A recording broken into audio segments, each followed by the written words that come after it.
Efrimizə Qəlibir nəşrinin iddiası ilə başlayaq. Çünki davamlı olaraq biz efirə ya ateşkəsin pozulması, ya da Avropa İttifaqının şərti sərhədi gəlib müşahidə aparması ilə başlayırdıq.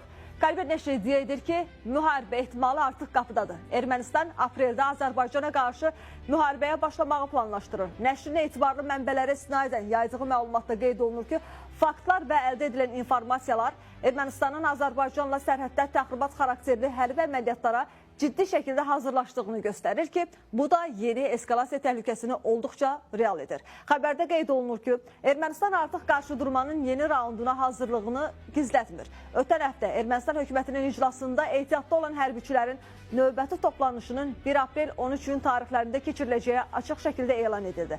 Maraqlıdır ki, bu toplanışın müddəti rekord həddə, yəni tam 10 həftə davam edəcək. Bu isə standart hazırlıq müddətlərindən xeyli uzun olması ilə diqqət çəkir və İrəvanın sıradan hərbi təlimlərindən daha ciddi məqsədlər güddüyünü göstərir. Ermənistanın bu planlarında xüsusi yer tutan məqamlardan biri də Blitzkrieg konsepsiyasıdır. Bu strategiyaya əsasən Ermənistan Azərbaycanla şərti sərhəd xətti boyunca yerləşən yaşayış məntəqələrini sürətli şəkildə işğal etməyi planlaşdırır.